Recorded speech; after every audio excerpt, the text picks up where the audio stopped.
వీక్షిస్తున్న తెలుగు ప్రేక్షకులందరికీ నమస్కారం. నా పేరు అవినాష్. అయితే ఈ వీడియోలో వెదర్కి సంబంధించిన ఈరోజు లైవ్ అప్డేట్ అయితే మీ వరకు తీసుకురావడం జరుగుతుంది. ప్రతిరోజు కూడా వచ్చిన ప్రతి ఒక్క అప్డేట్స్ మీ వరకు తీసుకొస్తున్నాం కాబట్టి ఛానల్ని సబ్స్క్రైబ్ చేసుకొని పక్కనే ఉన్న గంట సమయంలో నొక్కి ఆల్ నోటిఫికేషన్ మీద ట్యాప్ చేయండి. మీరు ఫ్రీగా సబ్స్క్రైబ్ చేసుకున్నట్లయితే మోటివేట్గా ఉంటుంది. మరియు లైక్ అండ్ షేర్ చేయడం మాత్రం మర్చిపోకండి. ఏమాత్రం కూడా ఆలస్యం చేయకుండా వివరాలు అయితే చూసేద్దాం.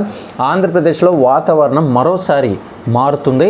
మరి ఇప్పుడు కూడా ప్రస్తుతం మనం చూసినట్లయితే గత 2 రోజుల నుంచి వర్షాలు అక్కడక్కడైతే పడుతూ ఉంది. కానీ ఇప్పుడు మరి దీనికి సంబంధించి మరి మార్పు అంటూ ఒక అప్డేట్ అయితే వచ్చింది. మరి వెదర్లో వచ్చిన యొక్క మార్పు ఏంటనే వివరాలు మనం చూసేద్దాం. అయితే ఉత్తర ఒడిస్సా, జార్ఖండ్ ప్రాంతాల్లో ఏర్పడిన అల్పపీడనం ప్రస్తుతం ఈశాన్య మధ్యప్రదేశ్, ఛత్తీస్గఢ్ ప్రాంతాలపై కొనసాగుతుంది. దీనికి కనెక్ట్గా ఉన్న ఉపరితల ఆవర్తనం కూడా ప్రభావం చూపుతుండడంతో ఏపీలో వర్షాలకు అనుకూల వాతావరణం ఏర్పడింది. దీంతో ఈరోజు ఉత్తర కోస్తా, దక్షిణ కోస్తా, యానం ప్రాంతాల్లో పలు చోట్ల తేలికపాటి నుంచి మోస్తారు వర్షాలు, అదేవిధంగా ఉరుములతో కూడిన జల్లులు కురిసే అవకాశం అయితే ఉంది. ఎక్కువ శాతంగా మీరు చెట్ల కిందకి వెళ్ళొద్దని అయితే అంటున్నారు. మరి హెచ్చరికలు అయితే జారీ కావడం జరిగింది. ఇది వాతావరణ శాఖ అధికారికంగా చెప్తున్న ఇక వివరాలు అయితే మీ వరకు తీసుకొచ్చాము. ఇక ముఖ్యంగా వర్షాలతో పాటు ఉరుములు, మెరుపులు సంభవించే అవకాశం ఉంది కాబట్టి అధికారులు ఖచ్చితంగా హెచ్చరిస్తున్నారు.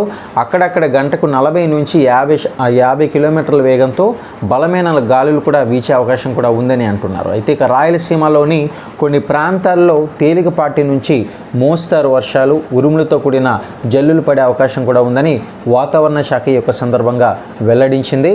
ఇకపోతే మనం గమనించినట్లయితే కనుక ఇదే సమయంలో శ్రీకాకుళం జిల్లాలో పిడుగులతో పాటు విషాదం అయితే చోటు చేసుకుందని చెప్పుకోవాలి. మరి మందస మండలం పండగో గ్రామంలో వ్యవసాయ పనులు చేస్తున్న సమయంలో పిడుగు పడిందనమాట. దీంతో అక్కడంతా కూడా భయాందోళనకు అయితే గురయ్యారు. ఇక పిడుగు పడడంతో 2 గిరిజన మహిళలు అయితే మృతి చెందడం కూడా జరిగింది.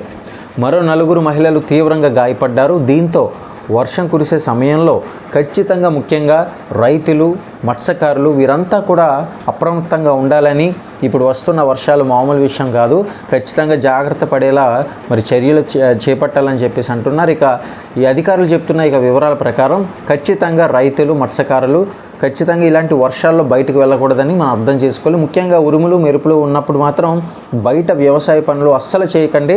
ఇక చెట్ల కింద ఉండడం ఎంత ప్రమాదకరమో మరొకసారి ఇప్పుడు మనకి స్పష్టమైంది ఈ యొక్క న్యూస్ తోటి.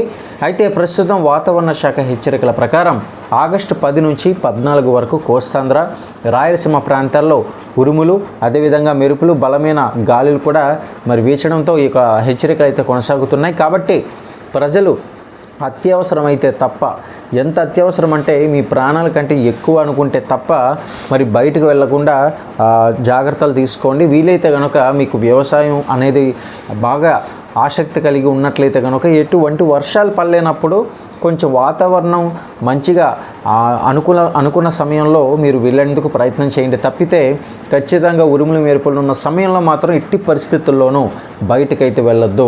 ఇక వర్షం సమయంలో చెట్లు, విద్యుత్ స్తంభాలు, బహిరంగ ప్రదేశాలకు దూరంగా ఉండడం చాలా మంచిది. ముఖ్యంగా రైతులు వాతావరణం పరిస్థితులను గమనిస్తూ వ్యవసాయ పనులు చేపట్టాలని అధికారులు ఈ యొక్క సందర్భంగా సూచించడం అయితే జరుగుతుంది.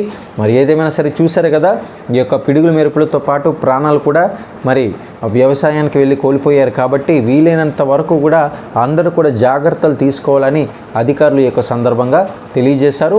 మరిన్ని వెదర్ అప్డేట్స్ కోసం డైలీ ఫాలో అవ్వండి. ఎప్పటికప్పుడు వెదర్ అప్డేట్స్ అనేది ఫాలో అవుతూ ఉండాలని చెప్పేసి అధికారులు కోరుతున్నారు. కాబట్టి ప్రతి ఒక్క లైవ్ అప్డేటు, ఆ వెదర్ ఫోర్కాస్ట్కి సంబంధించిన అప్డేట్స్ అనేది మన ఛానల్లో ఉండబోతున్నాయి. కాబట్టి ఫ్రీగా సబ్స్క్రైబ్ అవుతూ డైలీ ఫాలో అవ్వండి, లైక్ చేయండి.